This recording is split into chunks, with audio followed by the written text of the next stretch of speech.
Bonjour, quand je vous dis que j'ai pas une tête à chapeau, regardez, regardez ça. C'est ridicule, c'est ridicule. Bon, hop, à l'envers. C'est pas beaucoup mieux. Bref, aujourd'hui, vous l'avez compris, on va parler un petit peu de Street Fighter. Mais alors, pas Street Fighter le jeu, un peu, mais Street Fighter les comics qui sont sortis en même temps que le jeu. Enfin, juste, oui, à peu près en même temps. À peu près en même temps. Ça s'est étalé juste un petit peu avant et pendant la sortie Street Fighter 6. Donc, les comics en lien avec Street Fighter 6. Euh, mais avant toute chose, je vais vous parler un petit peu des lectures. Alors, je suis toujours en vacances, c'est ma dernière semaine. Je reprends là incessamment sous peu avec le visage en joie, étant donné que la reprise s'annonce compliquée. Et qu'est-ce que je voulais vous dire? Oui, donc pas grand-chose cette semaine à vous présenter au niveau des sorties. Il faut dire que sur les sorties de juillet et août, c'est très timide. Il n'y a pas grand chose qui sortent, pas grand chose d'intéressant à mes yeux. Encore une fois, il peut y avoir des choses qui peuvent vous intéresser vous, mais moi, pour le moment, il n'y a rien qui m'a vraiment donné envie, si ce n'est en version originale avec ce Deadpool Bad Blood et la semaine prochaine Battle Chaser, le numéro 11 qui sort. Mais d'abord, Deadpool Bad Blood numéro 2, que je n'ai pas encore lu. Vous voyez, des pieds. Voilà, des pieds par Rob Liefeld. Arrêtez de dire que Rob Liefeld ne sait pas faire les pieds, ce n'est pas vrai. Voilà, ce n'est pas vrai, c'est une légende urbaine. Donc avec l'apparition d'un personnage, qu'est-ce que c'est beau. J'en ferai des posters, j'en ferai un tatouage incroyable. Alors oui, là effectivement il n'y a pas de pied. Donc je vais pas trop vous en montrer parce que ça serait spoiler certains nouveaux personnages. Des versions féminines de personnages. On voit qu'il y a un Venom Pool qui va bientôt arriver également, qui avait déjà été présenté une fois. Donc c'est le nouveau Deadpool Bad Blood. Est-ce qu'on l'aura en VF? Je ne sais pas. Deadpool Bad Blood, on l'a eu dans une édition deluxe il y a quelques années chez Panini. Est-ce qu'on aura Bad Blood? Je ne sais pas. Je ne sais pas. Question posée à Panini. Est-ce qu'ils se sentent de sortir du Rob Liefeld comme ça, juste sur son nom? Ou est-ce qu'ils vont pas nous le claquer dans Marvel Comics, le magazine périodique pour voir, pour essayer de tâter un petit peu, voir si les gens ça leur plaît. Bon, moi en tout cas je le prendrai pas en VF parce que j'ai la VO. Donc, qu'est-ce que j'ai pris en VO? Bah, j'ai pris les comics de Street Fighter, je vous en parle tout de suite. Ouais, je vous en parlerai après. Non, je vais vous en parler tout de suite. Donc, les comics de Street Fighter 6. Je suis passé chez Astro City, en ce moment Street Fighter 6 qui est juste là. J'y joue beaucoup, aussi bien au mode World Tour qui peine vraiment à me convaincre. Mais bon, ça passe le temps et puis ça permet de débloquer des trucs, je crois.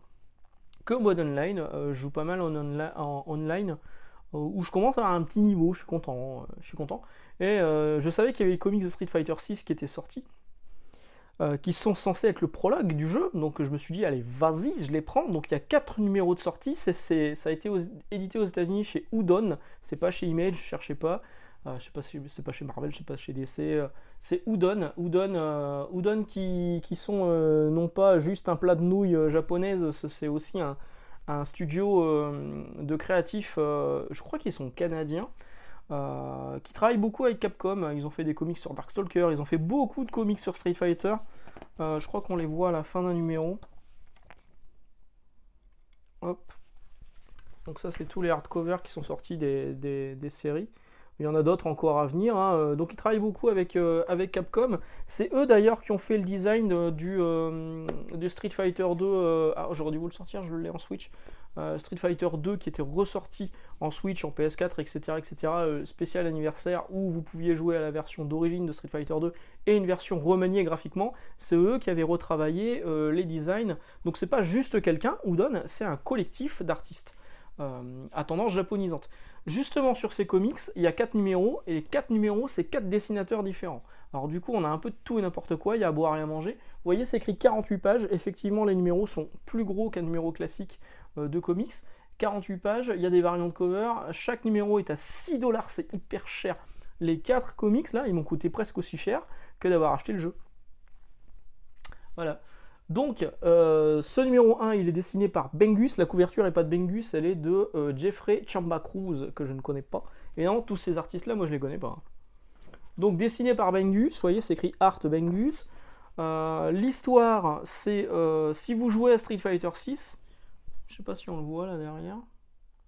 Non, on le voit pas. Ken, c'est un peu devenu Joel Clodo.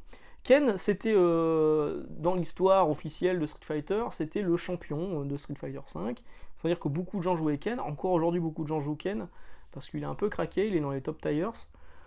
Les top tiers, c'est les meilleurs personnages d'après les plus grands joueurs. Beaucoup de gens jouent Ken.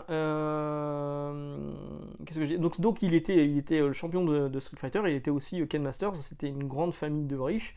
Donc il avait beaucoup de pognon. Donc comment il en est arrivé dans Street Fighter 6 à devenir un mec qui travaille sur un chantier habillé avec un long par-dessus un peu crado? Eh ben tout est expliqué dans les comics de Street Fighter 6, donc la préquelle. Comment Ken est devenu un mec, presque un sans-abri. On retrouve quelques personnages, on retrouve Luke Sullivan, on retrouve le fils de Ken qui n'est pas dans le jeu du tout. On retrouve également JP. D'ailleurs, surprise, là on nous dévoile qu'il s'appelle Johan Petrovic. Il parle avec un accent, avec des Z à la place des TH à chaque fois, donc on pourrait penser qu'il est français. Hein. C'est comme ça que les Américains nous voient quand on parle. Johan Petrovic, sauf qu'à la fin du 4e numéro, on nous apprend qu'en fait, Johan Petrovic, c'est un nom d'emprunt. Parfois, il s'est fait appeler Jean-Philippe, d'où l'accent français. En tout cas, dans le jeu, je crois qu'on ne révèle pas que signifient les initiales JP. Bon, nous, on l'appelle Jean-Paul. Puis c'est pas un perso avec lequel on joue parce qu'on le trouve pas très charismatique. Donc il y a Luke, il y a Ken, il y a JP, il y a Chun-Li, et je crois que c'est à peu près tout. Il n'y a pas Ryu, il n'y a pas les personnages qu'on voit en couverture, donc les newcomers qui sont là, il y a Gal qui est ici. Ça c'est pour le numéro 1, donc qui était dessiné par Bengus. Le numéro 1 dessiné par Bengus, franchement c'est dégueulasse. Hein. Le mec passe son temps à utiliser la surexposition et les ombres pour ne rien montrer. Voilà, on ne voit rien sur les cases. On voit rien du tout. On essaye de nous expliquer des trucs, mais voilà. Les cases, elles sont hyper sombres et elles n'expliquent rien. Donc franchement, c'est pas terrible. Le numéro 2, c'est un peu mieux. Donc là, la couverture, elle est de Joe Enge. Enge. Ilgege pour les plus vieux d'entre nous. Là, c'est dessiné par Panzer. La couverture, donc c'est pas le même dessinateur. Là, le style, il est un peu plus comics, mais lui, il a... Alors, un peu plus comics, mais effectivement, là, ce que je vais vous montrer, ça fait penser à du Kevin Lowe sur Vampy. Si vous avez connu Vampy, qui était faudrait que je vous ai fait une vidéo sur Vampy, je crois pas. Qui était la version mangaïfiée, mais par des Américains, de Vampirella. Mais par contre, ce dessinateur-là, il a un peu tendance à oublier de faire des yeux. C'est assez fou. Hop, là, il manque un œil. Là. Il manque un œil. Et c'est comme ça dans tout le bouquin. Il y a des moments où on voit les personnages, mais voilà, bah, là, il lui manque encore un œil. On va croire qu'il est borgne, ce jeune homme qui est juste là. Donc lui, c'est censé être Luc. Hein. Pareil, on le reconnaît pas des masses. On voit pas sa cicatrice qu'on voit sur la première couverture qui est là. Mais vous allez comprendre pourquoi il y a une cicatrice en lisant le comics. C'est vraiment à la toute fin, dans le 4e numéro, où on découvre comment il a eu sa cicatrice. Bon ça, sans spoiler, c'est un léger spoil. C'est la faute à Ken. Voilà. Donc ça se passe aussi à Nechal, qui est le pays fictif qui a été créé pour Street Fighter 6. Hop là. Donc pareil, les personnages que vous avez là n'apparaissent pas du tout. Hein. Aussi, il y a JP qui est là, mais tous les autres, là, vous les avez pas. Camille, elle n'est pas dedans. Hein. Là, on voit Kimberly qui est là. Kimberly, elle n'est pas non plus dans le comics. Là, la couverture, elle est de Longvo. Et le dessin, je crois que c'est là où je le trouve le plus sympa, c'est Hanzo Steinbach. Où là, le style graphique, je le trouvais plutôt cool. Plutôt maîtrisé, et j'ai bien aimé. Ouais. Là, ce 3e numéro, j'ai trouvé bien. Bon, l'histoire avance plus ou moins. L'histoire elle est complètement bateau. Hein. Clairement, on l'achète pas pour ça. On l'achète parce qu'on est fan de Street Fighter et qu'on achète un peu tout et n'importe quoi en rapport avec Street Fighter. J'ai des figurines, j'ai la casquette que vous avez vue là il y a 2 secondes, j'ai des t-shirts, j'ai un peu tout. En fait, Street Fighter et moi, c'est un peu une histoire d'amour-haine. Je suis souvent passé de Street Fighter à KOF. Longtemps resté sur KOF. Quand il y a un Street Fighter qui sort, bah, je l'essaye. Je passe pas mal de temps dessus, puis au bout d'un moment je laisse tomber parce que je trouve que KOF est plus sympa. Et là sur Street 6, bah, faut bien avouer que je me régale là pour le moment dessus, donc c'est pour ça que je me suis dit je vais acheter les comics. Donc celui-ci, voilà, pareil, le personnage de Juri, elle apparaît pas du tout dans le comics. Ryu qui est en couverture, elle apparaît pas du tout dans le comics. La couverture est de Jeffrey Chamba Cruz.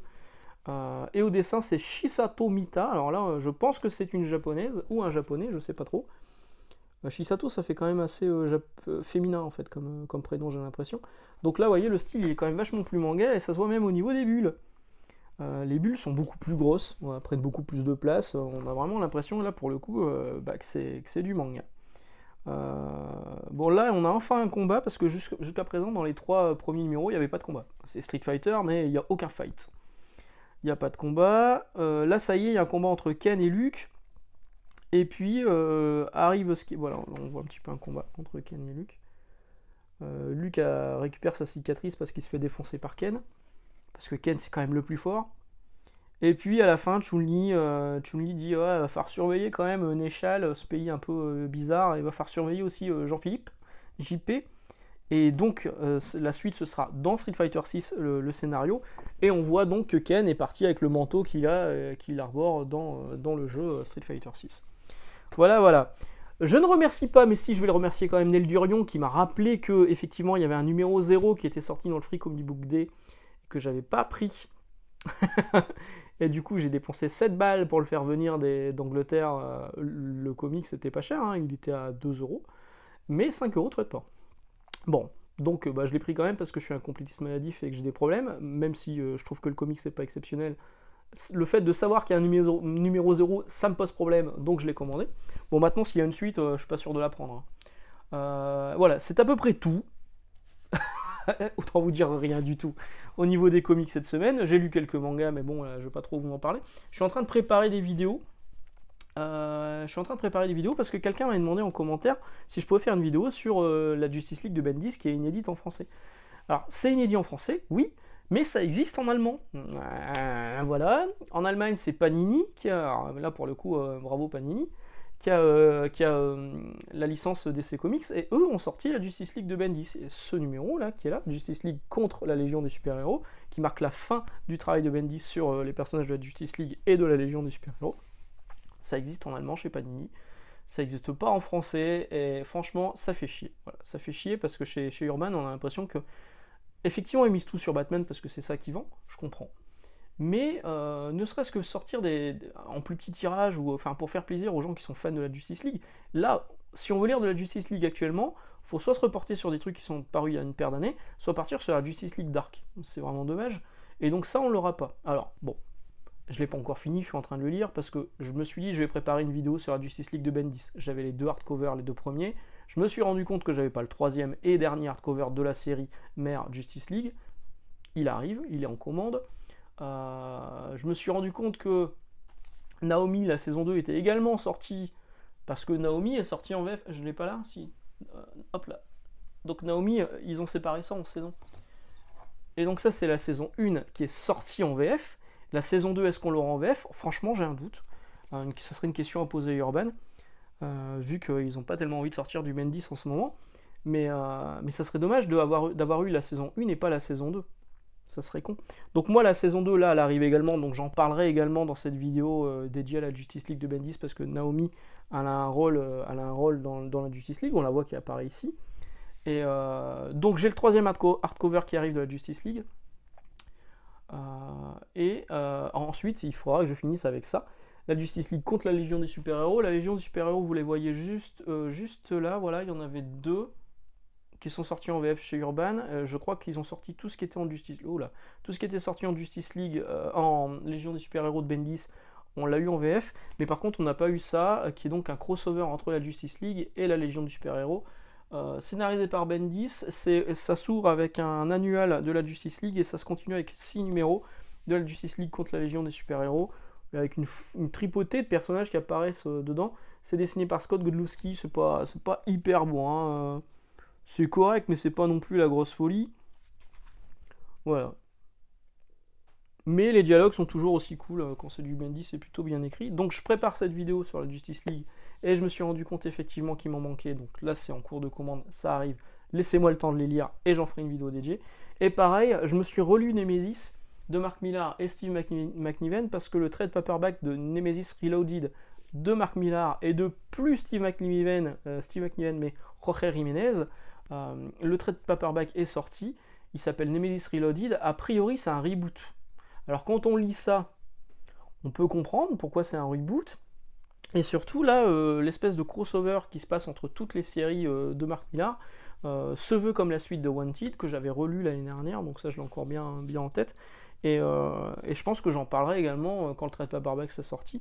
Mais déjà, le trade paperback de Nemesis Reloaded, quand il sera arrivé et que je l'aurai lu, je pense que j'en ferai une vidéo dédiée en parlant également de ce premier numéro qui était sorti, vous voyez, en VF, chez Panini, en format souple, à 11 euros. Quand est-ce qu'on revient là-dessus? Quand est-ce qu'on revient là-dessus? Voilà, le mien, il n'est pas abîmé. C'est sorti quand, ça? C'est sorti quand? C'est sorti en 2011, si je dis pas... Ouais, septembre 2011.